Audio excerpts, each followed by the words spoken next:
بسم اللہ الرحمن الرحیم الحمد للہ رب العالمین والصلاة والسلام علی رسول اللہ وعلی آلہ واصحابہ اجمعین وبعد۔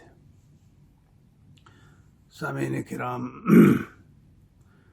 قرآن پاک کے ساتھ حسن خلق کا ایک بہت بڑا ادب اور پہلو یہ ہے کہ اس کو پڑھا جائے، پڑھایا جائے، خود اس کی تعلیم حاصل کی جائے اور پھر اپنے ماتحت جتنے بھی افراد ہیں ان سب کو اس کی تعلیم دینے کا اہتمام کیا جائے۔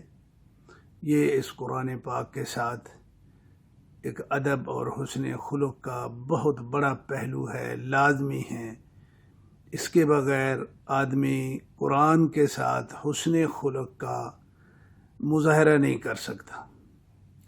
اللہ کے رسول صلی اللہ علیہ وسلم نے فرمایا، صحیح بخاری کی روایات ہیں 5027 اور 28، آپ نے فرمایا خیرکم من تعلم القرآن وعلمہ، تم میں سے بہترین وہ شخص ہے، اللہ کے ہاں بہترین، اللہ کے ہاں معزز، اللہ کے ہاں مکرم، اللہ کا قریبی بندہ وہ ہے جو قرآن پاک کو تعلم القرآن وعلمہ، خود اس نے قرآن کی تعلیم حاصل کی ہے، اس کو پڑھا ہے، صحیح طور پہ پڑھنا اس کو آتا ہے، اس کا ترجمہ اس نے سیکھا ہے، اور قرآن پاک کے اندر جو مفہوم، معانی، جو عقیدے، جو عمل، جو کردار کی رہنمائی کی گئی ہے اس کو اس نے اچھی طرح جو ہے وہ اس کی تعلیم حاصل کی ہے۔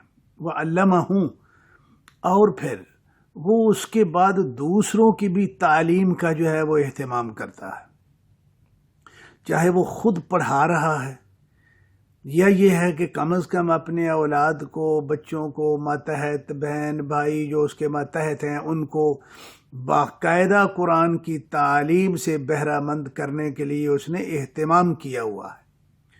تو یہ اللہ کے رسول صلی اللہ علیہ وسلم نے فرمایا خیرکم، یہ سب سے بہتر آدمی یہ۔ اور دوسری روایت کے الفاظ یہ ہیں کہ ان افضلکم، سب سے افضل بندہ جو ہے وہ اللہ کے ہاں یہ ہے کہ جو قرآن کی تعلیم حاصل کرتا ہے اور قرآن خود بھی سیکھتا ہے، آگے بھی اس کی تعلیم کا اہتمام کرتا ہے۔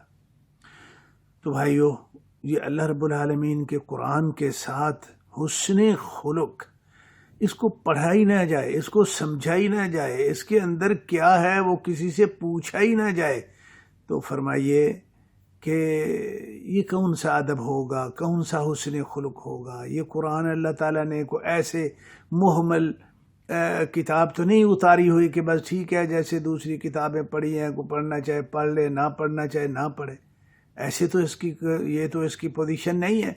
تو اس لیے بھائی، اگر آپ چاہتے ہیں کہ قرآن کے ساتھ قیامت کے دن قرآن کے ساتھ حسن خلق اور با ادب اللہ کے ہاں اگر آپ سامنے اللہ کے پیش ہونا چاہتے ہیں تو قرآن کو پڑھو، پڑھاؤ، ترجمہ پڑھو، ترجمہ پڑھاؤ، اپنے بچوں کو قرآن کی تعلیم کا پابند کرو، خود اس کی تعلیم کے لیے وقت نکالو، پوری دنیا داری کے لیے صبح سے لے کے رات سوتے وقت تک ہمارا فل ٹائم ہے، لیکن 24 گھنٹوں میں ذرا سا بھی ٹائم نہیں ہے کہ ہم کسی عالم سے جو ہے وہ تھوڑا ٹائم لے لیں کہ جی مجھے ذرا اس ٹائم پہ تھوڑا ترجمہ پڑھا دیا کرو، یا جو ترجمہ کلاسیں اپنے اپنے شہر میں جو ہے وہ چل رہی ہوتی ہیں ان میں شرکت کا جو ہے وہ آدمی اہتمام کر لے۔ تو بھائی، یہ بہت بڑی غفلت ہے، بہت بڑی بے ادبی ہے قرآن کے ساتھ، بہت بڑی گستاخی ہے یہ قرآن کی۔ اللہ کے رسول صلی اللہ علیہ وسلم نے جو گستاخ ہے اس کے بارے میں اللہ تعالیٰ نے قرآن پاک میں فرما دیا۔ سورہ زخرف کی 36 نمبر آیت ہے، اللہ تعالیٰ فرما رہے ہیں وَمَن يَعْشُ عَن ذِكْرِ الرَّحْمَنِ، جو آدمی قرآن پاک کے بارے میں وہ اندھوں کی طرح، یعنی وہ دیکھتا ہی نہیں ہے، ادھر اس کی نظر جاتی نہیں ہے، ادھر اس کی توجہ کہیں اٹھتی ہی نہیں ہے. بلایا ہوا ہے اس نے، کوئی پرواہ نہیں ہے اس کو، یعنی ایسی ہے اندھا ہے جیسے کچھ دیکھ ہی نہیں رہا وہ. تو پھر اللہ تعالیٰ کیا کرتے ہیں؟ فرمایا نقید لہ شیطانا فہو لہ قرین. ہم بھی پھر اس کی پاداش میں اس کے ساتھ ایک شیطان کو منسلک کر دیتے ہیں، خاص کر دیتے ہیں. فہو لہ قرین، وہ اس کے ساتھ ہے اور اس کو ہر برے کام پہ جو ہے نا وہ لگا دیتا ہے. دیکھو شیطان سے بچاؤ کا طریقہ کیا ہے؟ قرآن جو ہے یہ شیطان سے بچاؤ کا طریقہ ہے. شیطان سے بچاؤ کے لیے اللہ رب العالمین نے ہمیں یہ وظیفہ بتایا کہ کہو اعوذ باللہ من الشیطان الرجیم، کیونکہ شیطان سے اللہ نہ بچائے تو ہم نہیں بچ سکتے. اور جو قرآن کی طرف دھیان ہی نہیں، نظر ہی نہیں اٹھا کے دیکھتا، تو پھر شیطان نے تو اس پہ مسلط ہونا ہی ہونا ہے نا، اور وہ اس کو ہر برے کام میں ملوث کرتا ہے. نتیجہ یہ ہے کہ اس کی دنیا برباد اور آخرت برباد. تو بھائی اس گستاخی کا جو ہے نا یہ سزا ہے. اور جو قرآن کو پڑھتے پڑھاتے ہیں، اللہ اکبر. ابو ہریرہ رضی اللہ تعالیٰ عنہ سے مسند احمد میں 9274 نمبر حدیث ہے. آپ صلی اللہ علیہ وسلم نے فرمایا ما من قوم یجتمعون فی بیت من بیوت اللہ، کچھ جو لوگ بھی اللہ کے گھر میں اکٹھے ہوتے ہیں، یقرؤون ویتعلمون کتاب اللہ عز وجل، وہ اللہ کے قرآن کو پڑھتے ہیں، پڑھاتے ہیں، سیکھتے ہیں، سکھاتے ہیں، تو الا حفت بہم الملائکہ، ایسی حالت میں فرشتے اس مجلس کو، اس کلاس کو فرشتے جو ہے وہاں اکٹھے ہو جاتے ہیں، گھیر لیتے ہیں. وغشیتہم الرحمہ، اور اللہ کی رحمتیں ان پہ جو ہے وہ نازل ہوتی ہیں. اور تیسری ایک بات فرمائی، اللہ کے بندو میرے بھائیو اس پہ بہت غور کرو، اور وہ یہ فرمایا وَذَكَرَهُمُ اللَّهُ فِي مَنْ عِنْدَهُ، ایسے لوگوں کو اللہ تعالیٰ اپنے ہاں موجود جو انبیاء ہیں، صالحین ہیں، ملائکہ ہیں، ان کے سامنے ایسے لوگوں کا اللہ تعالیٰ تذکرہ فرماتے ہیں.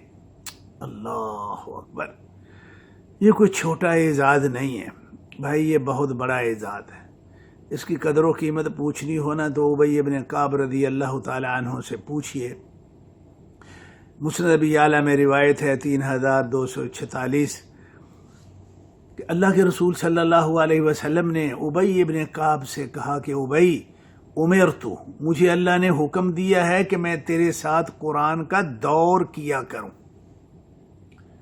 ابی ابن کعب رضی اللہ تعالیٰ عنہ بڑے ماہر بالقرآن ہیں اور بہت بڑے قاری ہیں اور اللہ کو بڑے پسند ہیں وہ. تو اللہ تعالیٰ نے اللہ کے رسول صلی اللہ علیہ وسلم کو حکم دیا کہ ابی کے ساتھ قرآن کا دور کیا کر.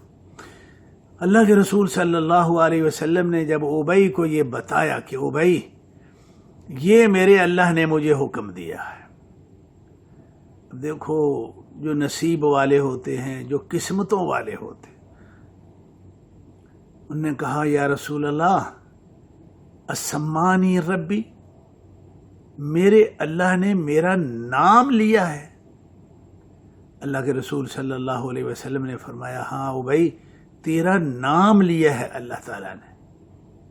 فبکا، تو ابی رضی اللہ تعالی عنہ خوشی میں اللہ اکبر رونے لگ گئے، آنکھوں سے آنسو آ گئے. کیا قسمت جاگ اٹھی ابی کی کہ میرا اللہ میرا نام لے رہا ہے، اللہ نام لے رہا ہے، اور نام لے کے اپنے نبی سے کہہ رہا ہے کہ قرآن کا دور کیا کرو. بھائی جو اس اعزاز کو سمجھتے ہیں، وَذَكَرَهُمُ اللَّهُ فِي مَنْ عِنْدَهُ، جو اس اعزاز کو، اس شرف کو سمجھتے ہیں، ان کو یہ پتہ ہے.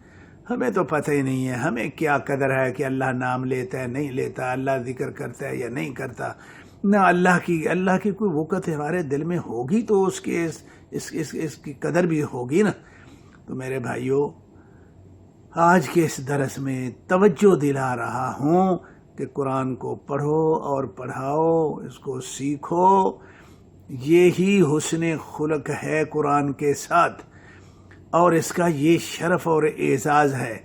نہیں پڑھو پڑھاؤ گے تو پھر شیطان اللہ مسلط کر دے گا، پھر گمراہی، پوری زندگی گمراہی میں جو ہے وہ گزرے گی۔ اللہ رب العالمین سے دعا کرتا ہوں کہ اللہ رب العالمین ہمیں یہ شرف عطا فرمائے، توفیق عطا فرمائے کہ ہم اس کی کتاب کو سمجھیں بھی، پڑھیں بھی اور پڑھائیں بھی۔ اللہ ہمارا یہ نصیب بنا دے۔